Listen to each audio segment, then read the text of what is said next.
Quiero empezar pidiéndole al dueño de la palabra paz, mucha serenidad. Mi Señor, y la palabra es tuya y los tiempos son tuyos, Señor. Nada pasa, Señor, que sea ajeno a ti. Toma el control, Señor, de todo mi ser, de mi mente, de mis labios, y regala, Señor, a esta audiencia mucha tranquilidad, mucha paz, y que la palabra que hoy va a ser predicada, Señor, no solamente se convierta en una conferencia, sino que sea una palabra de vida, una palabra transformadora, así como lo ha sido para mi propia vida, Señor. Gracias te doy en el nombre poderoso de Cristo Jesús. Amén. Muy bien, mis amados.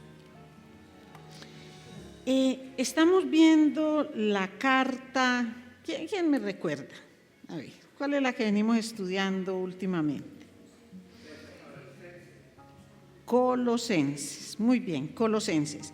Y hemos visto ya los dos primeros capítulos, y en esos dos primeros capítulos lo que hizo Pablo fue mostrar cómo habían falsos maestros, falsas filosofías que estaban perturbando la paz de la iglesia de Colosas. Entonces lo que él hace es responder con la luz de Cristo. Él no describe uno por una ni a los falsos maestros ni las falsas enseñanzas, pero a medida que uno va leyendo lo que él escribe, él lo que le está dando es respuesta a esas enseñanzas con la luz de Cristo. Así que podríamos decir que lo que se ve en esos dos capítulos es a Cristo, a Jesús, sus enseñanzas y la obra que Él hace en nosotros. Solo para citar algunas de las palabras con las cuales Pablo describe a Jesús, dice: porque en Él habita corporalmente toda la plenitud de la deidad, porque Él es la imagen del Dios invisible, el primogénito de toda creación, porque Él es la cabeza del cuerpo que es la iglesia, Él que es el principio, el primogénito de entre los muertos, para que en todo tenga la preeminencia. Entonces está hablando de un Cristo que es preeminente, que tiene la plenitud de Dios en Él. Pero ahorita va a hacer un cambio en el capítulo 3, que es el que vamos a empezar a predicar hoy, y vamos a ver que Pablo no presenta el Evangelio como un código, como una serie de cosas morales, 1, 2, 3, no, sino que muestra el cristianismo como un poder vivo que proviene de Jesucristo. Entonces no es una cantidad de normas morales, sino que lo que vamos a ver aquí es el poder de Jesús en la vida del creyente, cómo Jesús fluye de una manera especial en el corazón y en la vida de las personas, cómo triunfa sobre el mal. Porque lo que vamos a empezar a ver es el Evangelio en asuntos que son prácticos, ya no más teoría, sino que es práctico, y se va a responder a una pregunta, y es cómo Jesús afecta nuestra vida cotidiana. Y por eso el mensaje de esta noche lo titulé ¿Cómo se evidencia una vida en Cristo? ¿Cómo hacemos nosotros para ver que una persona que dice que es cristiana evidencia en su vida a Cristo? Y vamos a comenzar con la palabra del Señor respondiendo a 3 evidencias con las cuales se ve que una persona tiene vida en Cristo. Entonces, la primera evidencia es que la persona busca las cosas del cielo. Y lo vamos a leer en los versículos 1 al 4. Y dice así la palabra del Señor. Yo voy a leer desde la palabra de Dios para todos. Dice: puesto que ustedes fueron resucitados con Cristo de la muerte, busquen las cosas del cielo, donde Cristo está sentado a la derecha de Dios. Concéntrense en las cosas celestiales y no en las terrenales, pues ustedes han muerto a su vieja manera de vivir y ahora la nueva vida que disfrutan con Cristo está guardada en Dios. Por eso, cuando vuelva Cristo, que es su vida, ustedes compartirán su gloria. Cuando nosotros leemos esta parte, en otras versiones me podrían decir la primera parte de la Reina Valera. Si pues, miren, cuando uno lee ese si pues ustedes han resucitado en Cristo, uno podría pensar que es un condicional, pero no, es una declaración, es como una certeza. Por eso dice: puesto que ustedes fueron resucitados con Cristo de la muerte, y empieza a decir qué es lo que pasa con el que ha sido resucitado con Cristo de la muerte. Entonces dice: busque las cosas del cielo. Es decir, ya que ustedes fueron resucitados con Cristo de la muerte, entonces busquen las cosas del cielo, concéntrense en las cosas celestiales. Y vea, Pablo tiene una manera de enseñar muy especial, porque él, que vamos a leer enseguida, en lugar de adentrarse en lo que son los pecados que comete mucha gente, que cometemos muchos de nosotros, antes de entrar a esos pecados y decir no hagan esto, no hagan lo otro, hagan esto, lo que dice es: miren, levanten sus ojos al cielo, porque ustedes ya no son como antes.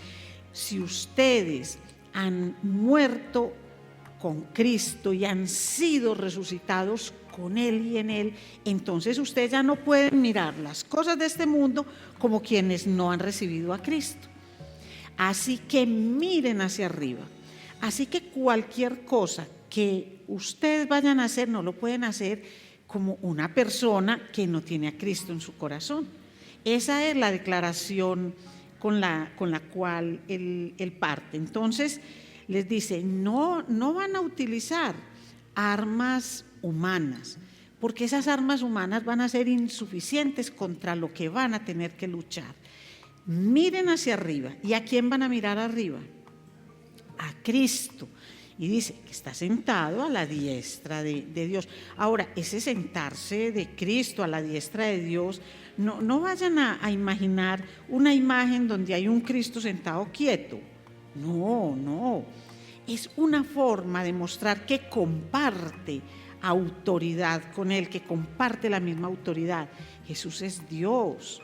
Entonces no pensemos en que hay uno y el otro ahí como quietecito, no. Él está activo en nuestra vida y lo que están compartiendo es su autoridad. Pero miren, ¿por qué Pablo hace este llamado a mirar las cosas, a mirar las cosas del cielo, a concentrarse en las cosas que son celestiales? Porque es que el corazón del ser humano no tiene esa predisposición a buscar las cosas de Dios. El ser humano, el corazón del ser humano está más como para mirar lo que aquí necesita, como para mirar aquellas cosas que hacen parte como de lo que es su vida diaria.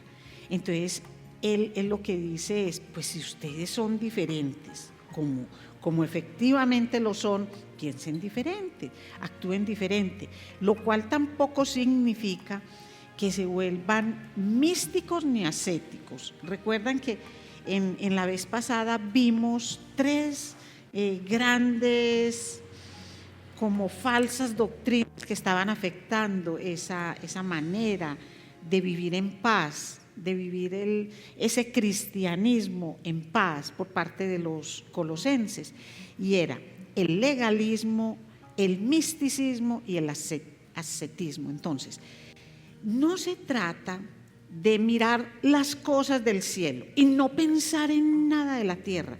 Eso es malo. Eso es lo que hacen los místicos.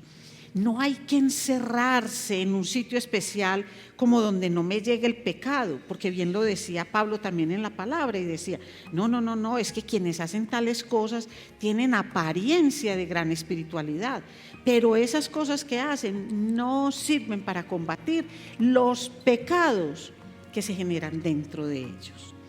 Entonces no se trata de eso, no se trata, mis amados, de solo estar pensando todo el tiempo que tengamos, que estemos despiertos, pues solamente las cosas de Dios, ay, cómo será el cielo, cómo es aquello, no. También tenemos que tener los piecitos aquí puestos sobre la tierra. Entonces, no pensemos como en un dualismo, no pensemos que es que la tierra y el cielo tienen como un enfrentamiento y que nosotros tenemos que tomar partido únicamente por una de las cosas. De lo que se trata es de tener prioridades, que nuestra prioridad sean las cosas celestiales, que esas sean las cosas en las que nosotros más nos concentremos, pero con los pies puestos en la tierra, trabajando, estudiando, viviendo. Por eso cuando veamos el resto de este capítulo 3 vamos a ver que se refiere a la vida en Cristo aquí en la tierra. Aquí en la tierra. En todo lo que estemos haciendo, incluye la parte del matrimonio, incluye relaciones laborales, relaciones dentro de la congregación y por supuesto las cosas que me suceden a mí, que es el epicentro del pecado, porque el epicentro del pecado soy yo, no es el mundo, soy yo. Entonces Pablo llama a esto. Él dice, ya que ustedes en algo de la predicación anterior, en el versículo 6 del capítulo 2 decía, ya que ustedes han aceptado a Jesucristo como su Señor, vivan como Él quiere. Ese es como podríamos decir como el resumen de esto. Ya que ustedes han aceptado a Jesucristo como su Señor, mire que no dice como su Salvador, sino como su Señor, entonces vivan como Él quiere, como Él quiere. Es decir, que entendamos que Dios está con nosotros en medio de nuestra vida, en medio de los problemas humanos normales que nosotros vivimos, que ahí está Él. Y que un día, cuando Él vuelva, Él mismo es el que va a manifestar lo vacías y lo carentes de sentido que son muchas de las cosas que hoy ocupan el centro de nuestro pensamiento y que son las cosas de aquí de la tierra. Entonces, sí las debemos vivir, hacer, pero que no sea lo primordial, que lo primordial sean las cosas del cielo, las cosas del Señor. ¿Cómo más se evidencia una vida en Cristo? ¿Qué otro aspecto hay de una persona que dice yo he recibido a Cristo como mi Señor y Salvador? Entonces, la evidencia que tenemos es que esa persona saca todo el mal de su vida. Y no es porque quiere sacarlo, sino que es un mandato. Versículos 5 al 11 del capítulo 3 dice: así que saquen todo el mal de su vida. Y empieza a decir cuál mal. Dice: pecados sexuales, inmoralidades, malos pensamientos, malos deseos y codicia, que es una forma de adorar ídolos. Todo esto hace que Dios se enoje con los que son desobedientes. Eso era lo que hacían ustedes antes cuando llevaban una vida mala. Versículo 8. Pero ahora quiten de su vida todo esto: el enojo, la ira, la maldad, los insultos y las malas palabras. No se mientan unos a otros, porque ya se despojaron del antiguo ser humano que eran y del mal que hacían. Ustedes se han revestido de una nueva forma de ser. Dios los está haciendo nuevos a imagen de aquel que los creó, hasta que lleguen al pleno conocimiento de Él. En esta nueva vida ya no importa si usted es judío o no, circuncidado o no, culto o ignorante, esclavo o libre. Cristo está en usted y Él es lo único que importa. Entonces, miren qué cosa tan hermosa, qué cosa tan hermosa. Lo que aquí dice es que el campo de batalla que nosotros tenemos en esta tierra está aquí. Aquí es donde está. Y nosotros somos muy dados a echarle la culpa al mundo. Es decir, el mundo como tal, cuando nosotros hablamos del mundo, de la carne, del pecado, sí, nosotros sabemos que son los grandes enemigos, pero ¿quién es el que comete la inmoralidad sexual? ¿Es el mundo o soy yo? ¿Quién es el que tiene los malos pensamientos? ¿Es el mundo o soy yo? Entonces, miren qué cosa tan hermosa como lo dice Pablo, y dice, eso eran ustedes. Mire que todos son declaraciones, y él dice, es que eso era lo que ustedes hacían antes, cuando llevaban una vida mala. O sea, que de entrada lo que está diciendo es que ustedes ahora que han sido resucitados en Cristo, ustedes ahora que dicen, yo creo en Cristo, en el cual está la plenitud corporal completa de Dios, ahora yo ya no vivo la vida de antes, sino que vivo esta. Entonces no les está diciendo, vea, por favor hagan aquello, sino que les dice, caminen, caminen. Es que ustedes vivían una vida mala, ahora viven una vida buena. ¿Cómo la evidencian? ¿De qué manera la evidencian? Entonces primero se va a lo que hace uno. Mire que por eso empieza con los pecados sexuales. Por eso empieza con las inmoralidades, los malos pensamientos, los malos deseos. Y mire cómo se va para la codicia. Y de la codicia tiene como un apéndice, una explicación. Y dice, la codicia, que es una forma de adorar ídolos. Entonces, mire, nosotros no podemos matar el pecado sin herirnos a nosotros que somos los pecadores. De eso nos tenemos que olvidar. Es decir, el pecado es muerte, y yo sé, es una muerte espiritual, pero yo no puedo pensar en combatir el pecado sin que eso me afecte a mí. Yo no puedo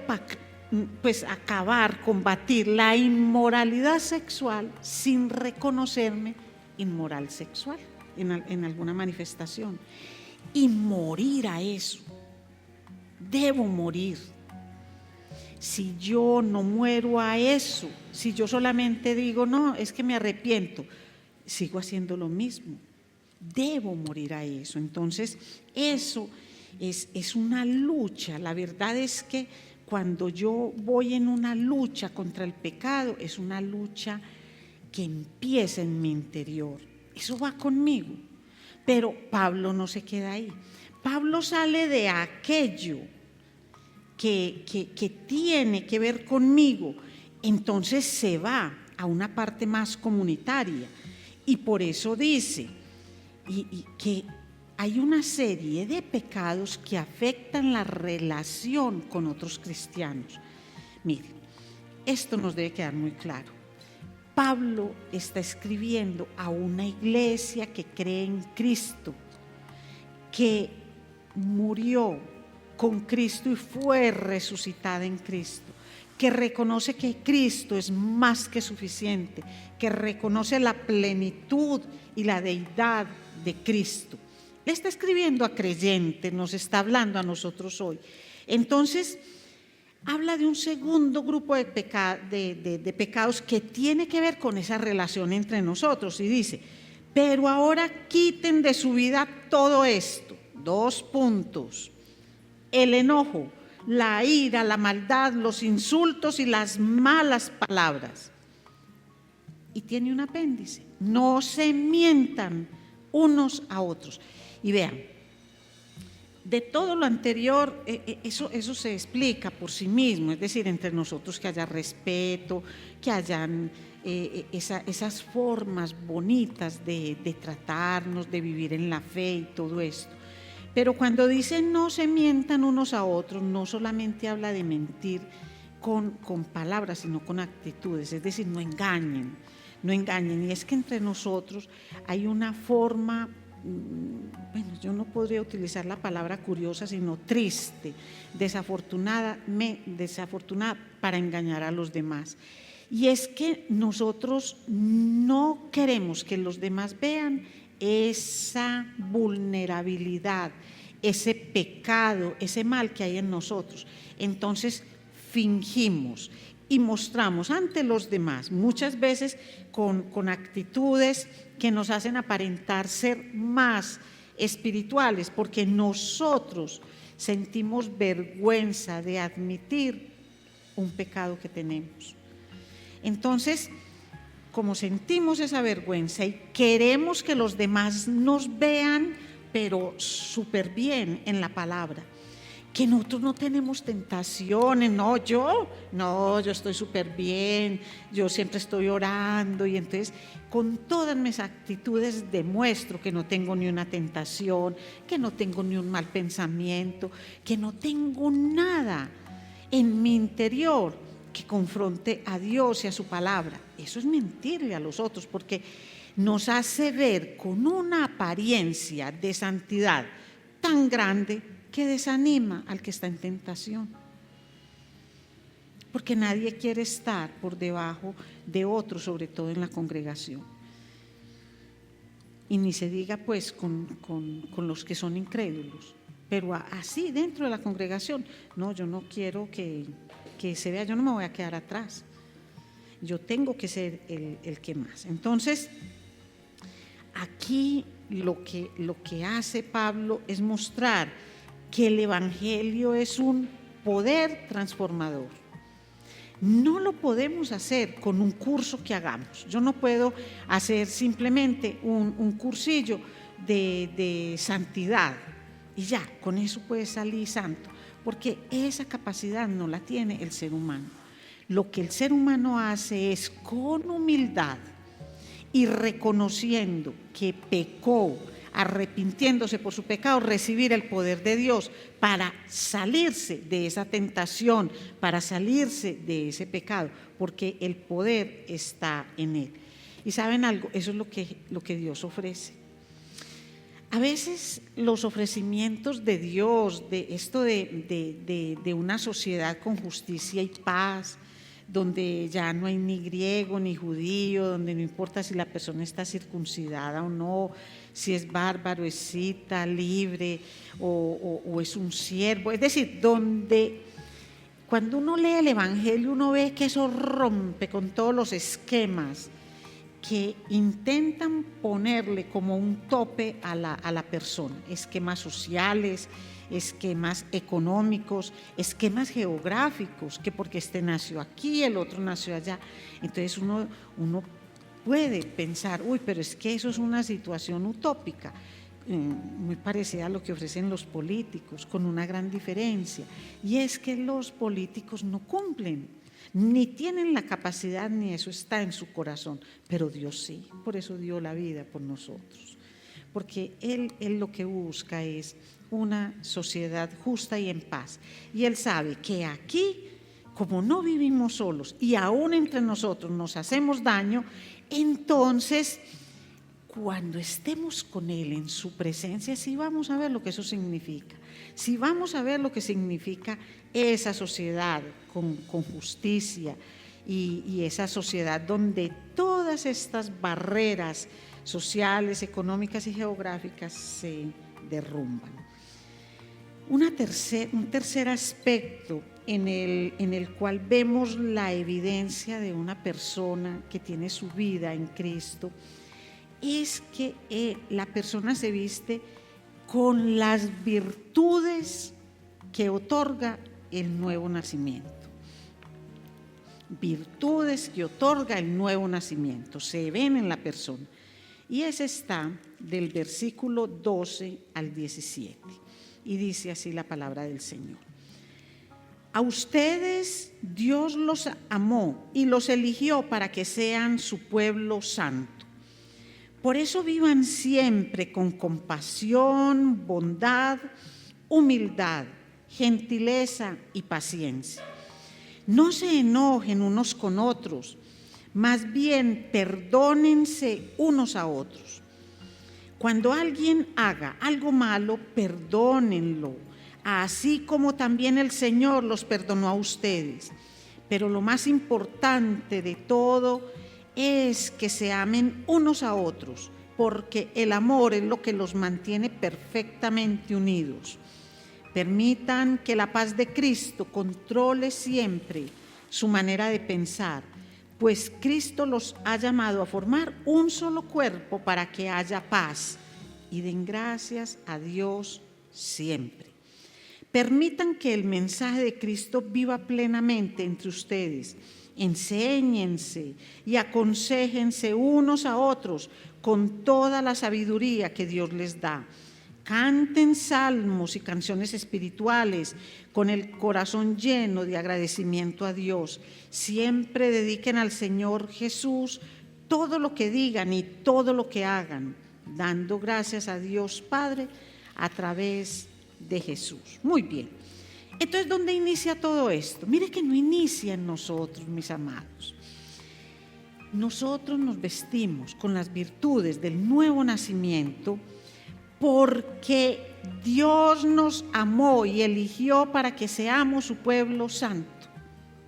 Mire que todo empieza en Él, es por Él y es para Él. Eso es algo que nosotros no podemos cambiar. Entonces, cuando el creyente se viste con el ropaje del nuevo nacimiento, se viste con compasión, bondad, humildad, gentileza y paciencia. Entonces miren que esto no es algo, como les dije ahorita, que aprendamos en un curso. No es que uno diga, vamos a hacer un curso para aprender a vestirnos con el ropaje nuevo y dejemos atrás el ropaje viejo. No, esto se vive en la práctica. Porque, miren, ¿cómo así que en la práctica? Miren esto, compasión. Uno pone en práctica la compasión, la tierna compasión, que podríamos considerarla como esa virtud típica del cristiano. ¿Y qué es lo que pasa? Que aun cuando nosotros vemos al mundo, ahí sí, o las personas que son inconversas, uno cuando muestra la compasión con una persona de esas, cuando entiende que ellos actúan de la forma en que actúan, porque ellos tienen una ruina espiritual profunda, una muerte espiritual. Eso es lo que despierta en nosotros la compasión. Eso es algo práctico. Ahora, no quiere decir la tolerancia, no. Esto no se trata de un sentimentalismo, ni de nada, ni de decir que todo está bien. Todo no está bien, ni con ellos allá, ni con nosotros aquí. Todo es susceptible de mejorar hasta que nuestra vida aquí en la tierra sea como la vida allá en el cielo, como en el Padre Nuestro. Hágase tu voluntad aquí en la tierra como se hace en el cielo. Que a veces las personas, yo he escuchado muchas veces el Padre Nuestro mal dicho, hágase tu voluntad en el cielo como en la tierra. No, aquí no se hace la voluntad de Dios, ojalá. Hágase tu voluntad en la tierra, así como se hace tu voluntad en el cielo. Eso es lo que nosotros aplicamos, la bondad. La bondad no es simplemente que yo sea un bondadoso porque me titulo de esa forma, no, la bondad se pone en práctica. Cuando yo siento, cuando yo soy movido por la necesidad de otra persona. La humildad sí que se pone en práctica. Cuando la humildad se reconoce como parte de uno mismo, ya, ahí desapareció. Cuando yo digo, es que yo soy muy humilde. Deme una aguapanelita, que es que yo soy muy humilde. Eso no tiene que ver con humildad. No. Absolutamente nada de eso. Entonces, eso se pone en práctica. Lo mismo la gentileza, que la gentileza o la mansedumbre no es uno ser tonto, pero es la manera como uno confronta a las personas, sobre todo cuando las personas tienen un área que mejorar, un pecado, cuando han cometido algo contra nosotros, cuando nos han ofendido y todo eso. Ahí es donde se ve la gentileza, que es lo opuesto a la rudeza, es lo opuesto a esa rigidez que a veces mostramos, una rigidez que daña nuestra relación con las otras personas.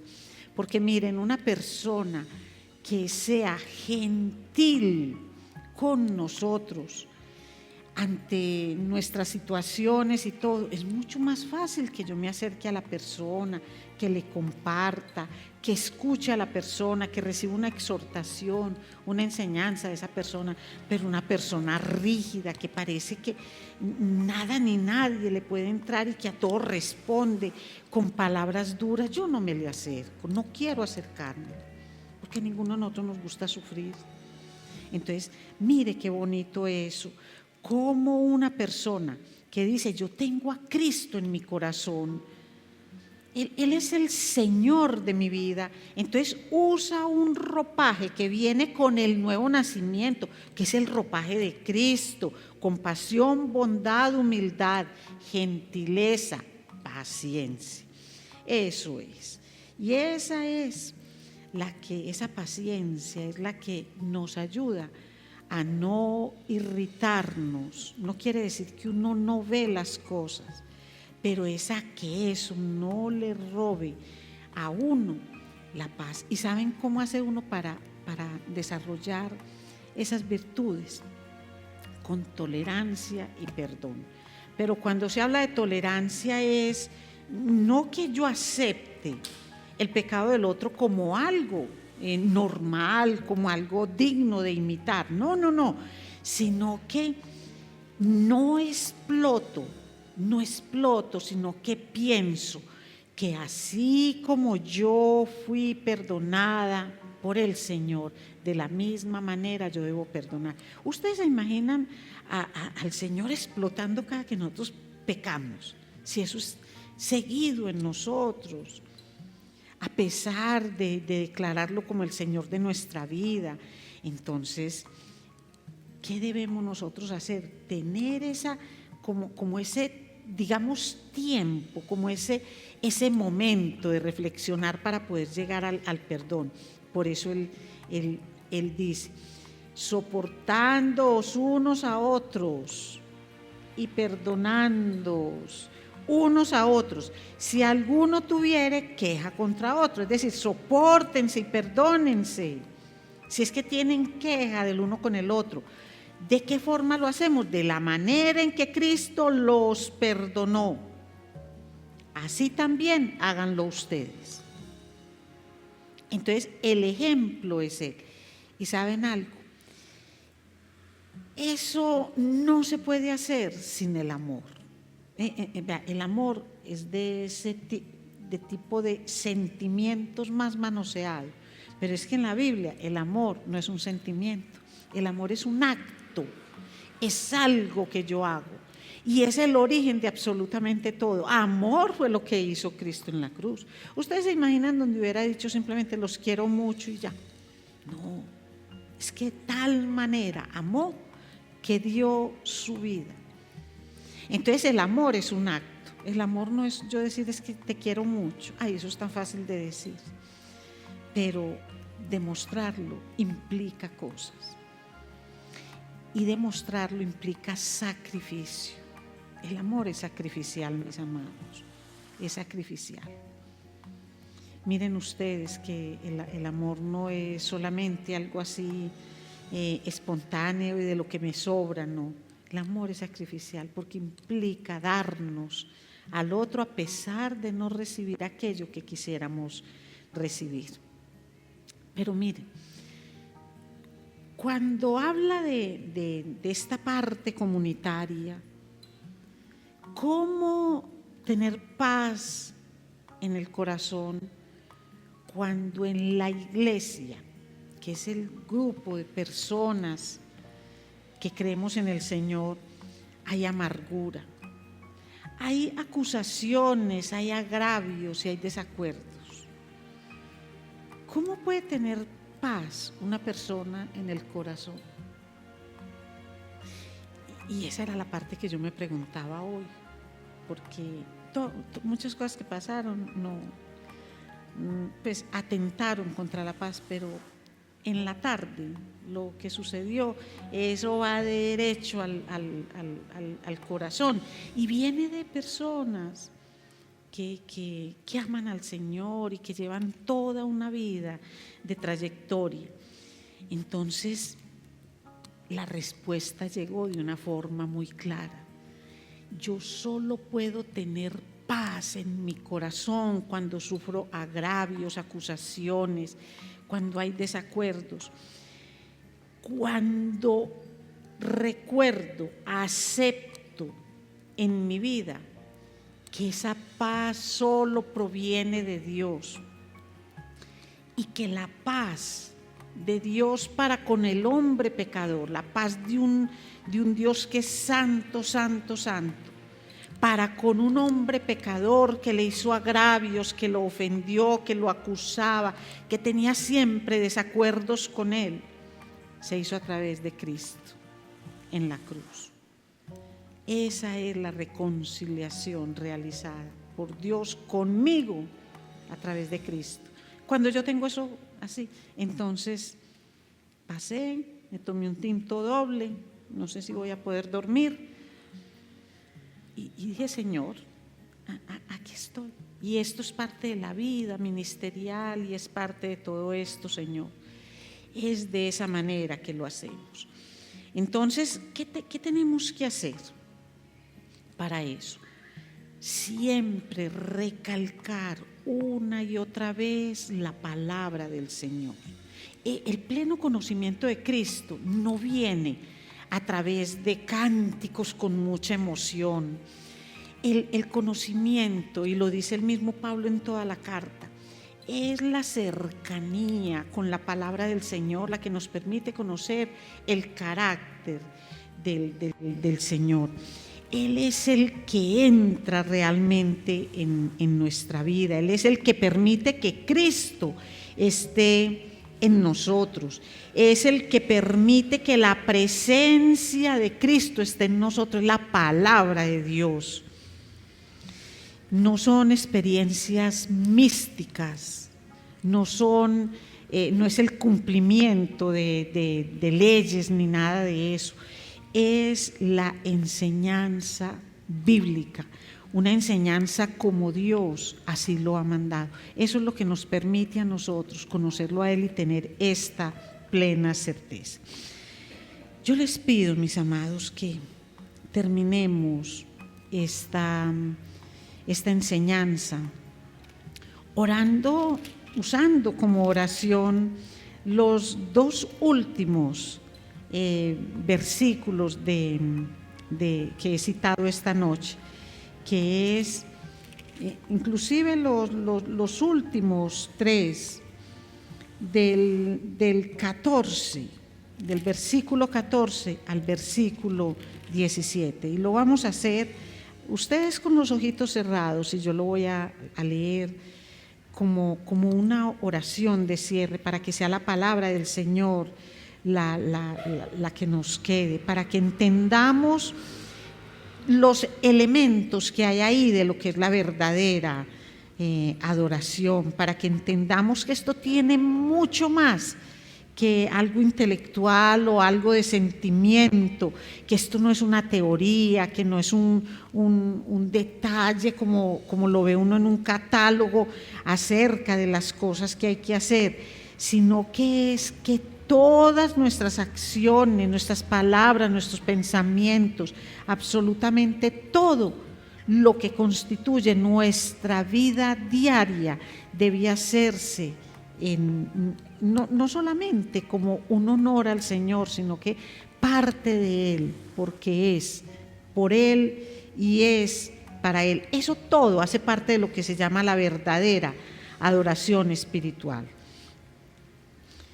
Pero lo más importante de todo es que se amen unos a otros, porque el amor es lo que los mantiene perfectamente unidos. Permitan que la paz de Cristo controle siempre su manera de pensar, pues Cristo los ha llamado a formar un solo cuerpo para que haya paz y den gracias a Dios siempre. Permitan que el mensaje de Cristo viva plenamente entre ustedes. Enséñense y aconséjense unos a otros con toda la sabiduría que Dios les da. Canten salmos y canciones espirituales con el corazón lleno de agradecimiento a Dios. Siempre dediquen al Señor Jesús todo lo que digan y lo que hagan, dando gracias a Dios Padre a través de Jesús. Gracias, Santísima Trinidad, por este mensaje. Gracias, Dios Padre, Creador, Dios Hijo, Salvador y Señor, Dios Espíritu Santo, Consolidador de la obra. Gracias te damos, mi Señor. Amén.